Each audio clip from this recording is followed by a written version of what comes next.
তৃণমূল কংগ্রেস সরকার বলে আজকে আর কিছু নেই, যেটা আছে সেটা জীবন্ত জীবাশ্ম। বিজিবিএস আজকে একটি ফ্লপ শো। তৃণমূল আরেকটা অর্গানাইজড লুট করলো ভোটের তহবিলের জন্য। ওনার কথাটা আপনারা সিরিয়াসলি নেন কেন? যে কোনো বিগ ইন্ডাস্ট্রিতে ইনভেস্টমেন্ট হয়নি, যে টাকা দিয়ে টিকিট কিনেছে মানে তারা যোগ্য। মেসিকে প্রথম 25 কোটি টাকা অ্যাডভান্স কে করেছে? বিনিয়োগ কোন অবস্থায় পৌঁছেছেন তা নিয়ে আমরা পুস্তিকা আকারে আমরা সেটা মানুষের সামনে নিয়ে আসছি।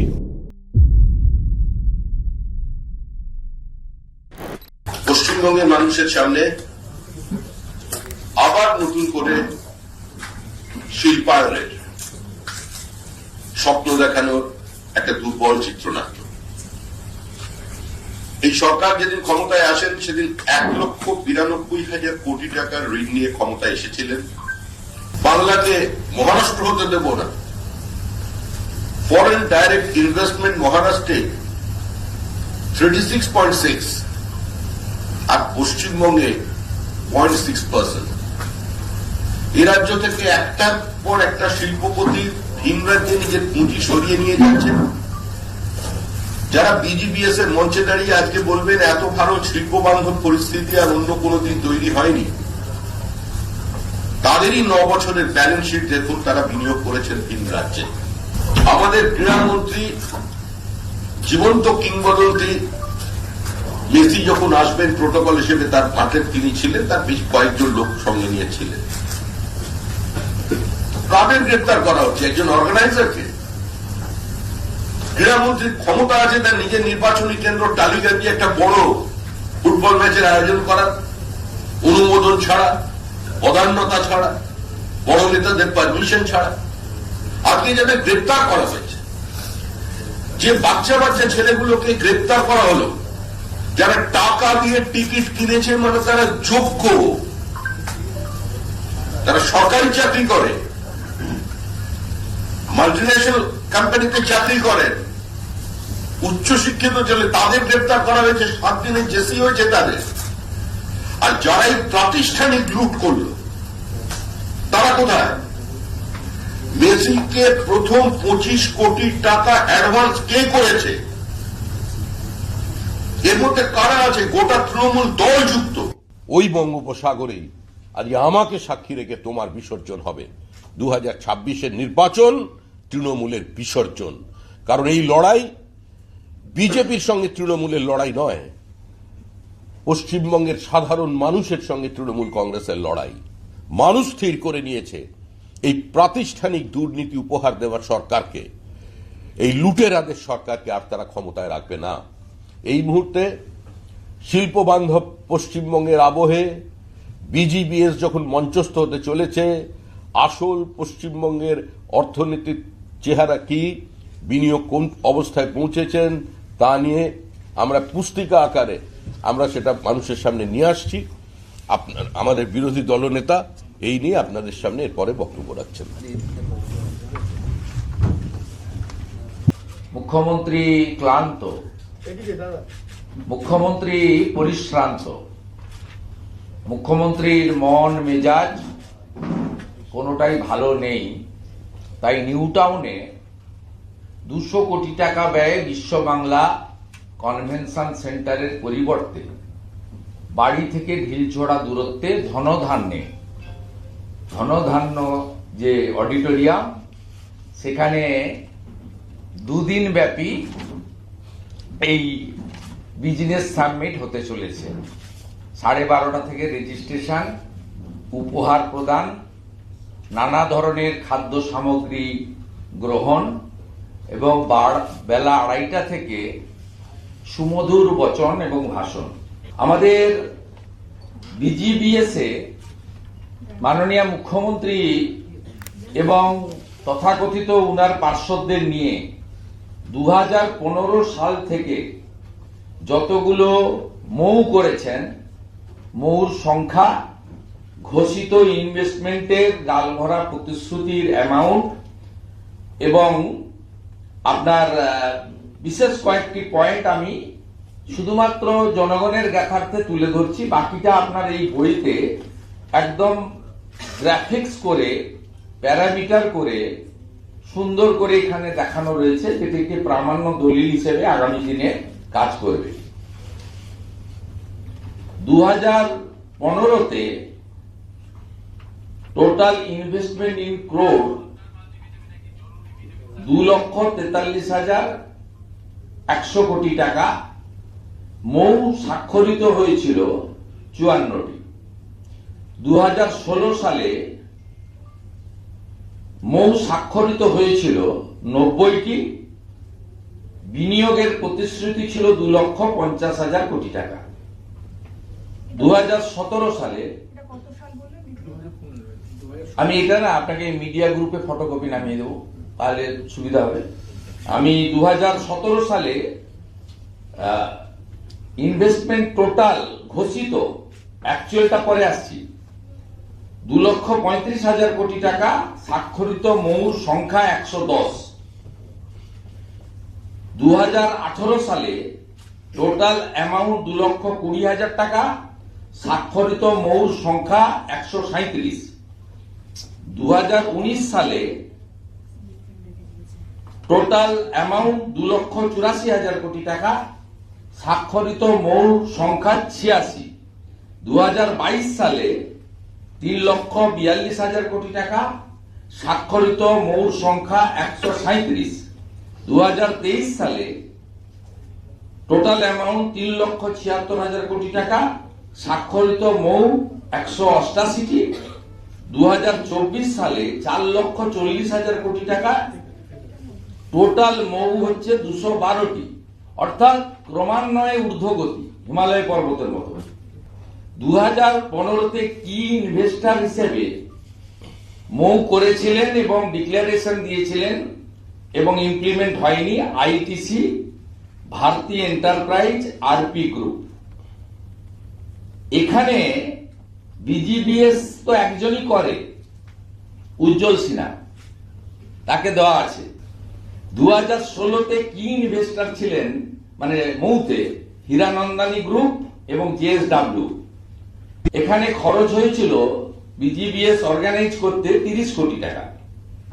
2017-তে চ্যাটার্জি গ্রুপ, আরবি সঞ্জীব গ্রুপ, অ্যামাউন্ট খরচ হয়েছিল টু কন্ডাক্ট বিজিবিএস 35 কোটি টাকা।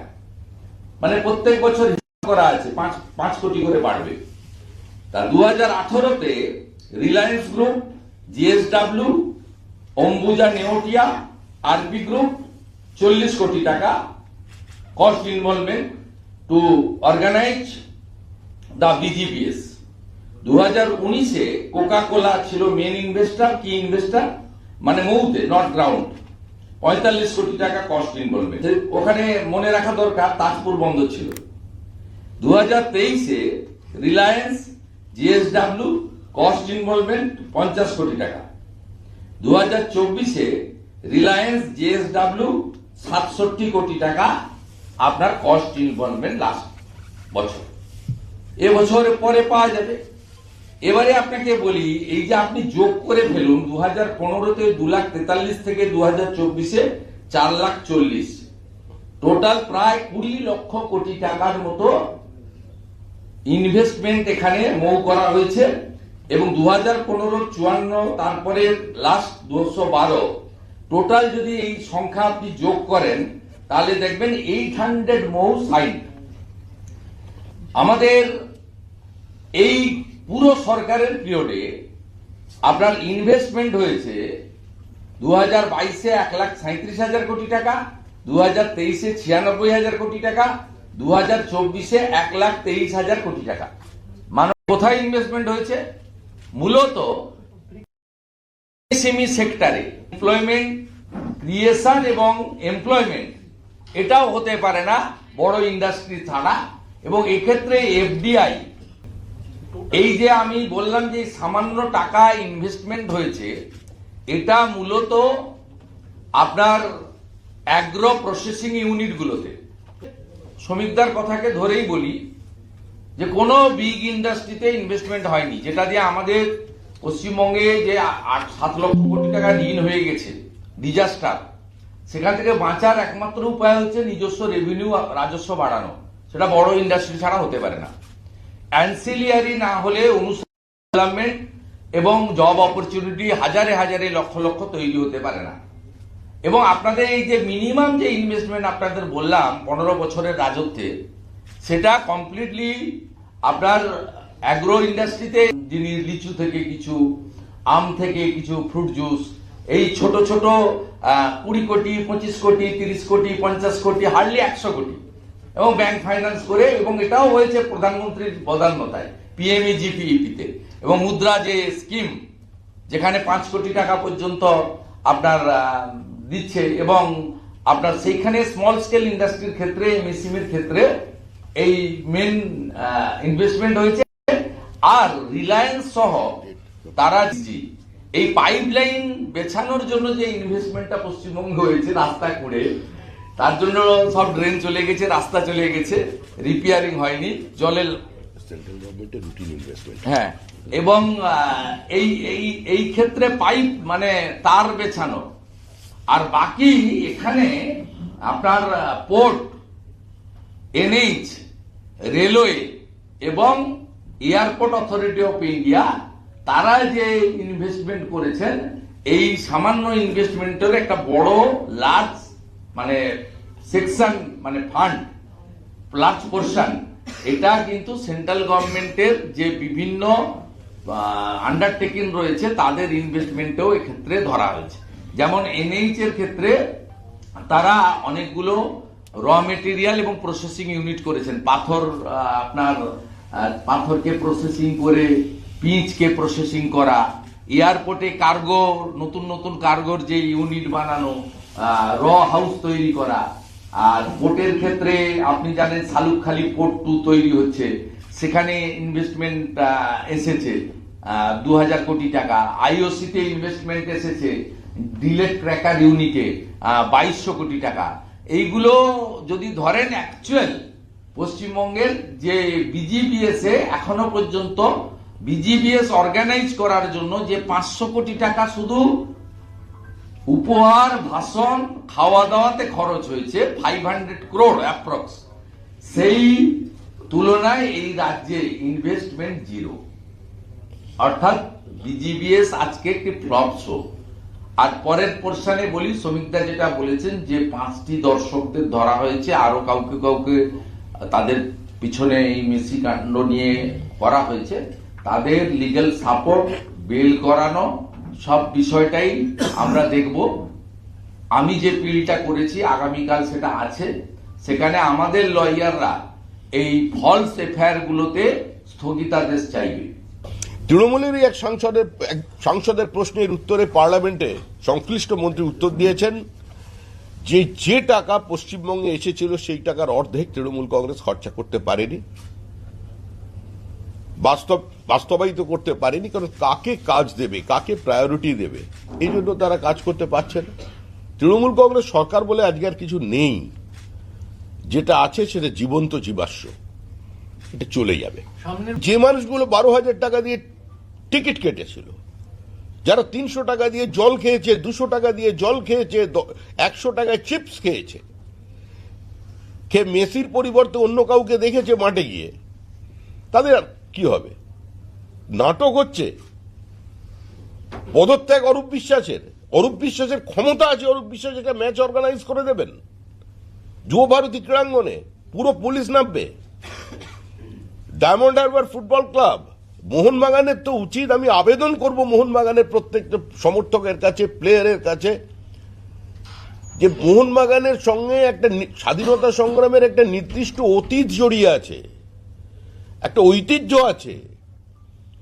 এই সমস্ত চক্করের মধ্যে ঢুকবেন না, এতে মোহনবাগানের সমর্থকদের আবেগ আহত হচ্ছে, মর্যাদা নষ্ট হচ্ছে।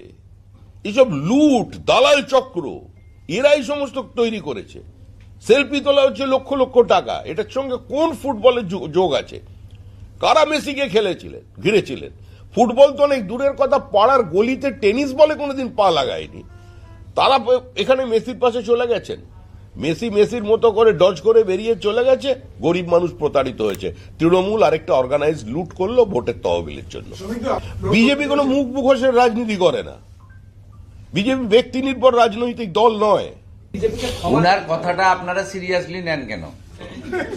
উনি এখন অব্দি যা যা বলেছেন, প্রথমে বললেন যে সৌমিত্র খান তিনি যদি একটা বুথে যেতেন তাহলে আমি রাজনীতি ছেড়ে দেব, বলেছিলেন তো। বলার পরে সৌমিত্রকে পুলিশ দিয়ে বিষ্ণুপুর ছাড়া করা হলো।